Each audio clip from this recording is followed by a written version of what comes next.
we go. I think I have a Hey, hiccup good to probably see going. you. Good to see you. Good to see you. I, Nice I, to I see you always again. mistake you because you changed your hair color, and I was like, who's that? I know for 13 years I was blonde, and then I went back to brunette, and it was the talk of Rapid 22. So, do you have a presentation for us today, Jen? I think you can probably share that if you press the share button. Yes, we're going to actually visit our website and go over the candidate guide that we had published. Are we live and good to go? We certainly are. So, everybody, please welcome our next speaker, Jennifer Killingback. Jennifer is from Alexander Daniels Global, Inc., and the presentation is called Career Transition Within Additive Manufacturing. Yes, thank you. So, hello everybody. I'm actually going to try to get through this in 15 minutes so that we have time for Q&A. But to just jump right in, as we all know, there's been a lot of transition in the industry throughout the latter part of 22, and then we're seeing it, layoffs are continuing within our industry right now, actually. And I was fielding many calls from people wanting to know how to get started, how should they redo their resume, things of that nature, who was hiring, who wasn't. And so some key points that we put together, we actually published this guide, and I'll share my screen and kind of go over it very quickly, and then add some other points to that. Let's see. So we're going to share screen, and we're going to do this one. Okay. So can everyone see this? I hope. But basically, this is our website. We produced this candidate guide, as you can see, in October, and it's just as relevant to right now. The topics were designing your resume for success, overcoming and understanding salary discrepancies, maximizing your LinkedIn profile, ITAR and visas here in the US specifically, and then just the summary.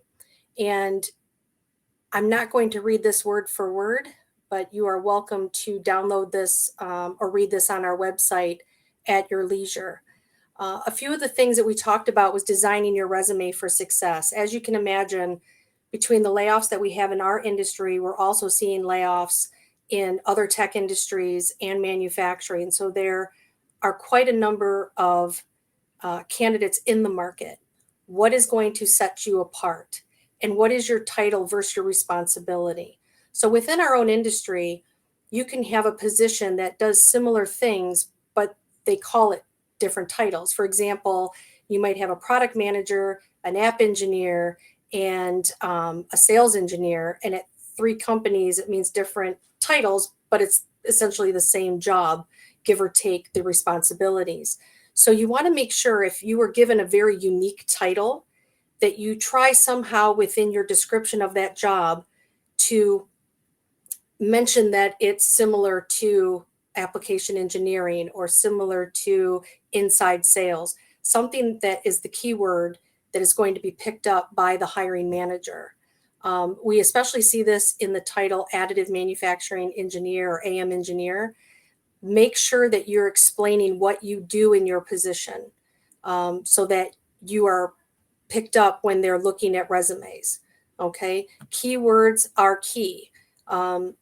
One of the things that people may or may not know is when you are applying for positions and you're submitting your resume, blindly within an applicant tracking system, many times that job that's been posted will have keywords that it scans very quickly when it parses your resume in.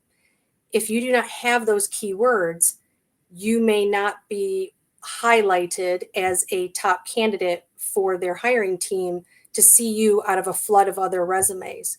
So what you want to do in our industry in particular is have a clear, concise, legible layout on your resume, keep the font easy to read, job title, where is the placement, on the page?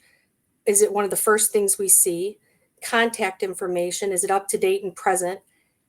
a note on contact information. If I recommend to someone when they're going to be looking at applying at multiple places, is you may want to create an email address just for your job search and keep it very simple and very professional.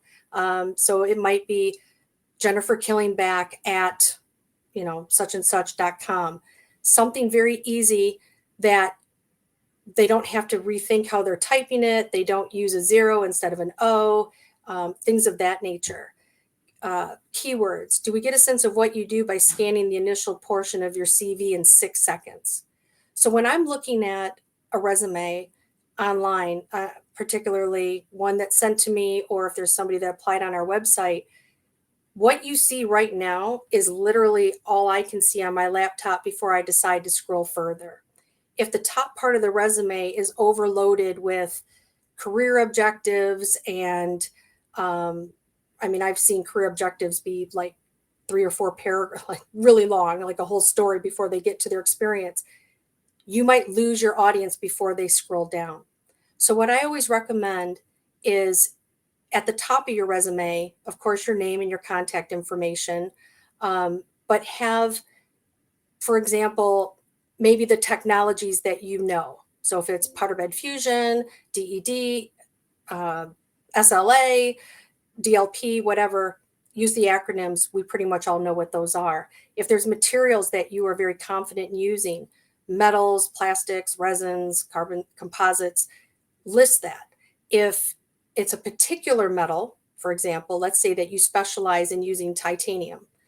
Instead of typing Ti-64, type titanium, because the person reviewing your resume may not be a metallurgist or an engineer or someone that actually works within additive. It might be a recruiter that it works in human resources that just goes strictly off the job posting, and they might not know very specific information.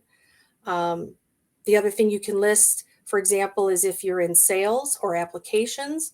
I tell candidates to list their verticals that they're very, very skilled in: aerospace, DoD, federal, automotive, medical device.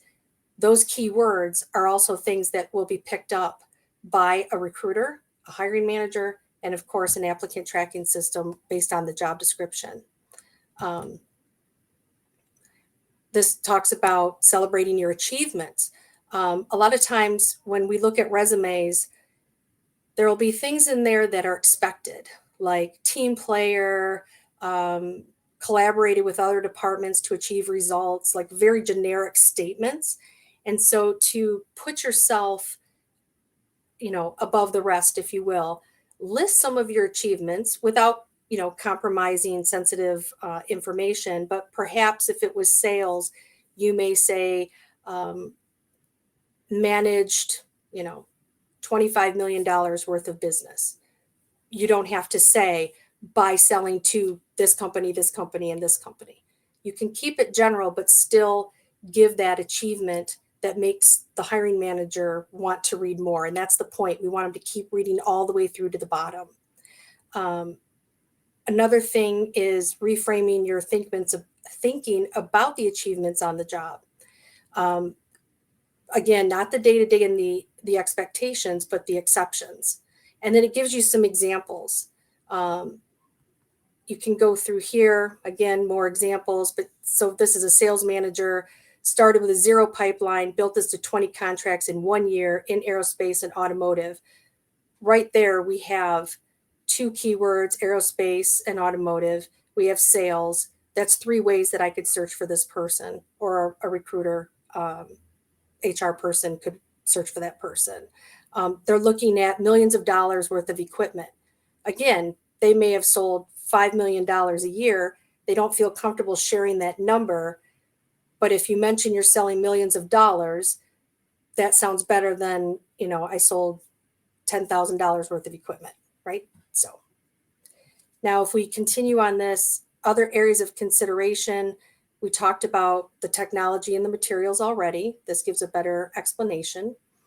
And then education. It's very traditional that people put their education at the top part of their CV or their resume. Well, we could argue that it doesn't have a place at the top. Employers are interested to know if you can do the job. They want to know what experience you have, not how long you've been studying. It does need to be on the resume, but we're finding that when it's moved further down to the bottom and there's an education part, and then it can list, college degrees, it can list patents after that, if that's applicable, publications, speaking engagements, that can all go towards the end. And it still satisfies the requirement of, a position needs a bachelor's or a PhD, but instead of it taking up that valuable 6-second review portion of your resume at the top, it's at the bottom. Okay. And overcoming and understanding salary discrepancies. This is something that I talk about almost every day.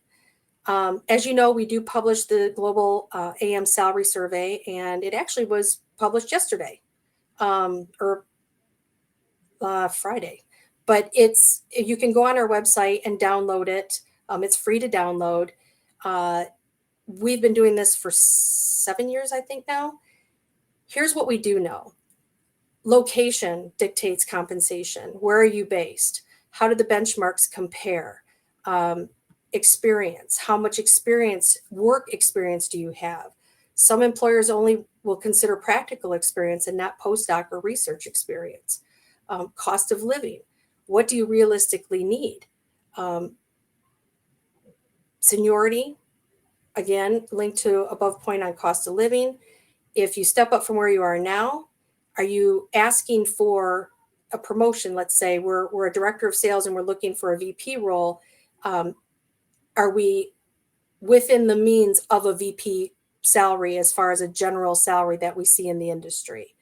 And then, of course, don't look at Jim next to you. Don't worry about what your neighbor's doing or where your neighbor works or what your neighbor makes. Because one thing that we've learned is that in the industry, I can go into one city and talk to candidates from 4 different companies in the same position, and they'll all have a different compensation. It depends on what they use to attract employees. Some of them use more equity, some of them use less, some of them wanted to have certain talent on board, so they paid more. So you want to look at yourself. What are you looking to make? What is fair for what you want to make? And what market are you in? And the salary report does help with that because it does break it down to some of the locations specifically, but it definitely breaks it down by the level of position. Okay, and then this gives some examples, as I said. You can use this report and download it. You can share it with your colleagues. I know that there are, like I said, a tremendous amount of people that have been laid off in the last 6 months or so. And so if you have friends or colleagues past that are still looking for employment, I would definitely encourage you to at least share this link so that they can use it. Now, maximizing your LinkedIn. LinkedIn is probably, I would say, the first place people go when they're recruiting a position. They go to your profile, they look at your profile. Is it professional? You have the cover photo behind your profile photo.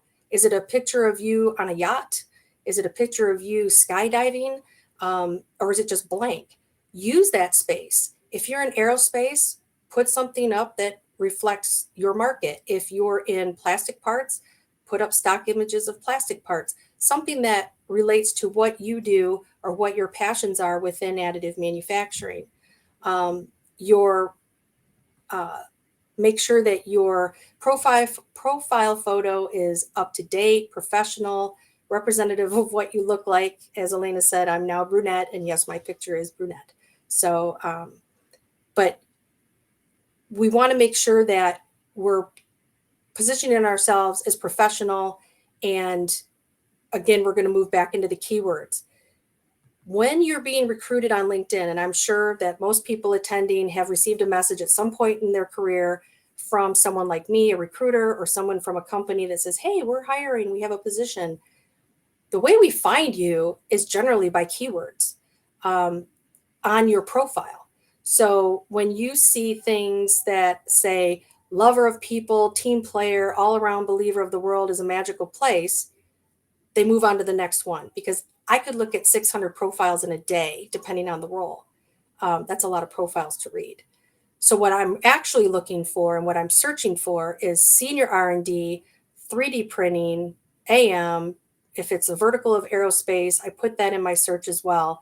And you're going to come up in my search a lot quicker. And I'm going to want to read the rest of your profile. Activity list.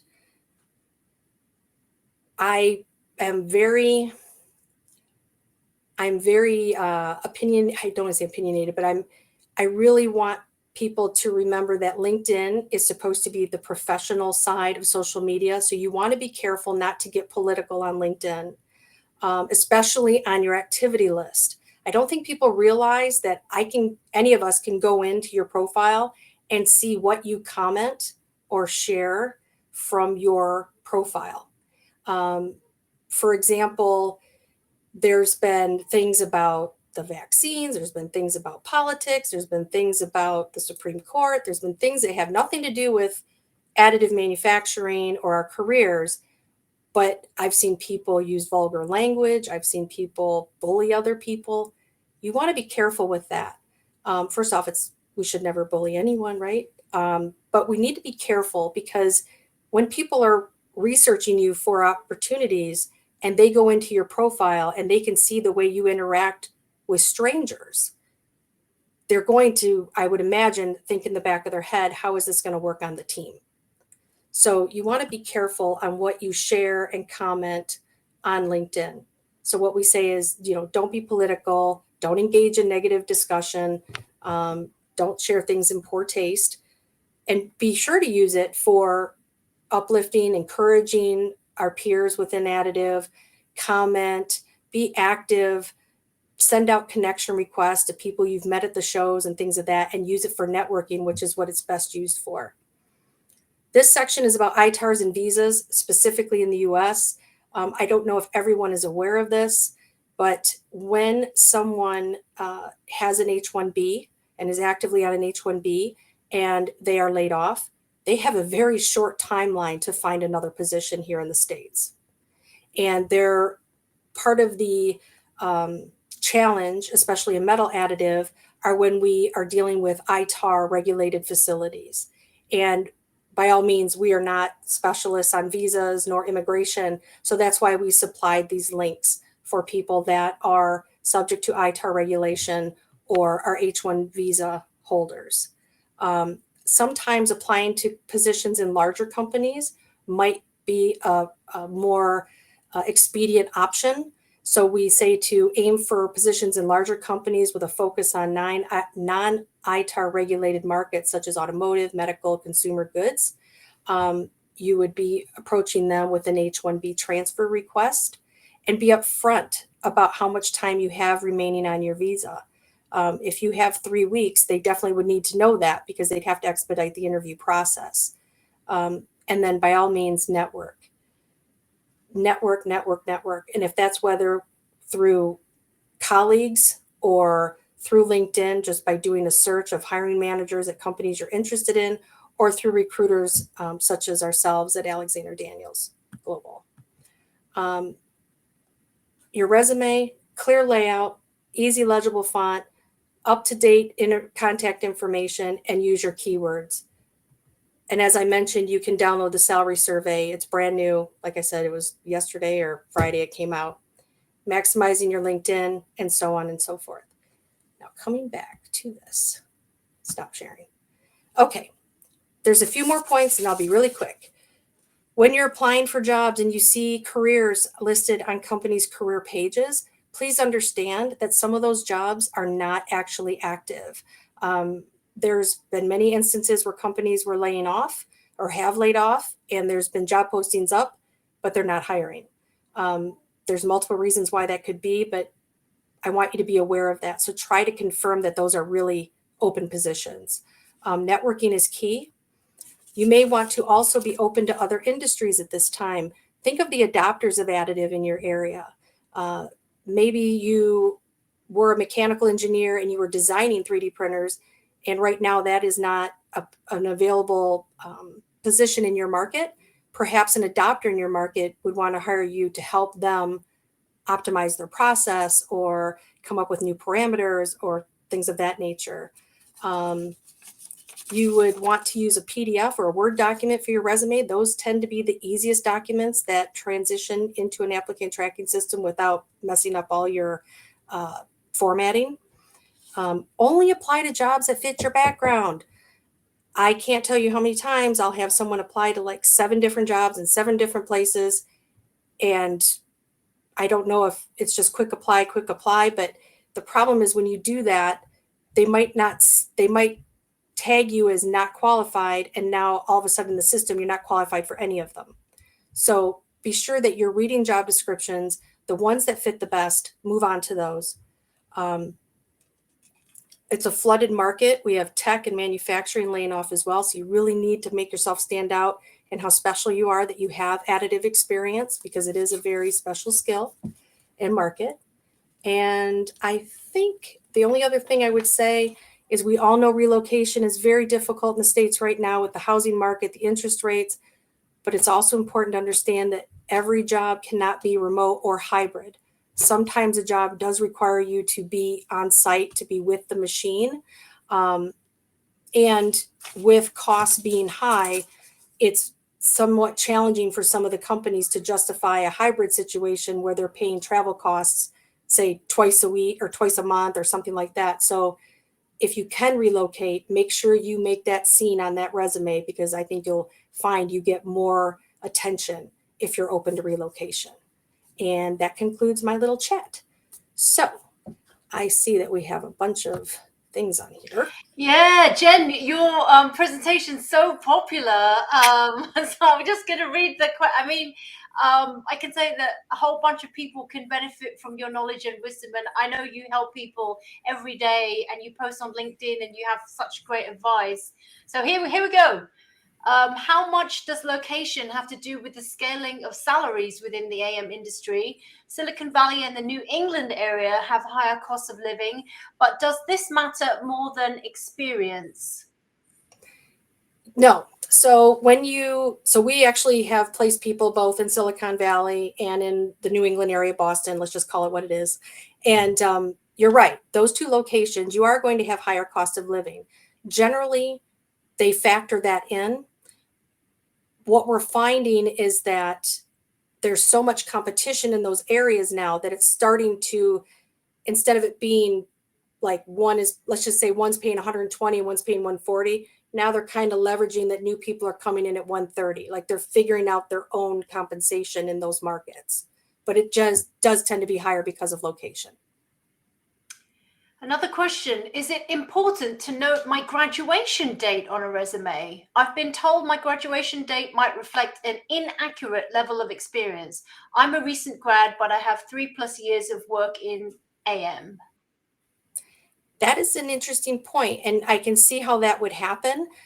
Someone would see that and think that it was all internships or something of that nature. It wasn't practical experience. So I think you can put the date on, but I think if you move the education to the bottom and you put the actual experience at the top, as I mentioned, that's what they're going to see first, and then they'll see when you graduated. Yeah, I think that question might be more of a problem for recent grads and people like that, where, they're like a bit worried about, I'm just graduating, I'm trying to find a job. And some people in that kind of new grad transition, or 1 to 2 years experience in the workforce. Here's another one. If you're not interested in a new job, is it more polite to respond or decline recruiter cold calls? Okay, so as a recruiter and a former HR manager, I want to say you should always respond either way. And I'll tell you why on LinkedIn in particular. If I write you on LinkedIn and you just decline, I pretty much can never write you again.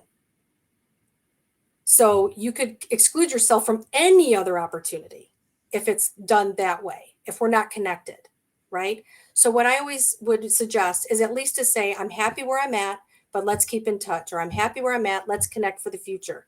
But, it all goes to just a kind word either way. Yeah, I think it's also great when sometimes if the recruiter would say, I don't have anything now, but I'll keep you in mind in 6 months or 8 months' time, something might, and they might be the most brilliant fit for that 8 months down the road. Doesn't help you Mhm. as the job seeker at that moment, right? But you never know. Or it could be 3 years down the road and they remember you for something else and it comes up. So it's always nice to be friends with people. Jen, Yes. have you looked into the development of hiring in concert with the Department of Defense Skill Bridge program? It is a fantastic way to recruit talent and supporting transitioning service members. Actually, we did have something similar. I was talking to a gentleman, this was way before COVID, and he was doing a transition nonprofit for service members. And I was pretty passionate about it because my stepdaughter was transitioning out of the Marine Corps and there was nothing. It was just like, well, thank you. Now go away. And she didn't know what to do with herself. And so I definitely want to do more of that, but I'm glad you mentioned that company because, or that organization, because I think it's really important. And there are jobs within our industry that align very well to, say, people that have electrical backgrounds. Sometimes, if they're more accustomed to the travel and being away from home, they might be very interested in like field service roles, right? So, definitely, I would be looking into that. Okay, here's another one. If LinkedIn is not Facebook, what is something you cannot do on LinkedIn but can on Facebook? Oh, that's easy. That's talking about political things. And what I mean political things is things that are just going to bring unnecessary opinionated conversation that can turn negative, and you don't want that. You don't want to be a part of that. Anything that is vulgar, any kinds of vulgar jokes or comics or any of that type of thing that you see on a Facebook feed. You know, actually, I quit Facebook last week. I was getting a lot of negative emails about my rice cooker, believe it or not. I couldn't believe that people would be inflamed about a rice cooker. So I literally only have LinkedIn and it's only for work or job related stuff. I think it's better that way, to be honest. And here's another one. What are the most critical educational components for technical AM positions? And can these be overcome with experience? So I think So this person's talking about education versus experience. it's interesting because this industry, I have been recruiting for a very long time. We're not going to get into age. I've been recruiting a very long time. And this industry was one of the first ones I found where there are quite a few people that have done very well in this industry and have never went to school for whatever reason. They're more technical. Maybe they started out in CNC and then they end up in laser cutting, then they end up in metal additive. It's just a transition of how their career progressed.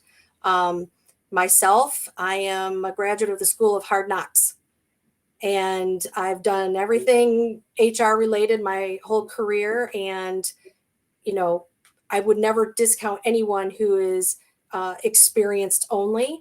Now, as far as education, of course, there's great programs at several of the universities to get your AM certifications. There's organizations where you can get certified in your metallurgy and your application, processes and things of that nature. I think what's really important is when you do have the education aspect is to be able to explain the practical part of it. So if you did get a certificate in metal additive, how have you used that certificate? Are you mentoring people? Are you printing things? What? Yeah, and I think this is going to be our last question for you, Jen. We have about 2 minutes left. So, do you Mhm. advise people to use the open to work option on LinkedIn when looking for a job? Also, do you end your job while looking for a new job, or do you wait until you start a new one? Okay, so this is something that people may not know. If you are currently working and you use the open to work sign on your profile, then we can all see it.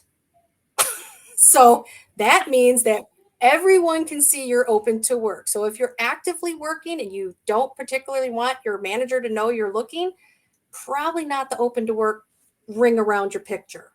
There's a way, I guess, that you can do it. You're open to work, but you don't have the ring around your picture, and that people on the backside of LinkedIn can see it, that you're open to work. Like you can have the ring or not have the ring. If you're not working, of course, put it on. I mean, there's no reason not to. I've written quite a few people. As soon as I see the ring, I send them a note and said, what's going on? Let's have a conversation. The last thing, if you're working, especially in this market, I would highly recommend not leaving your job until you find another one. Right? It seems That like goes it's, without.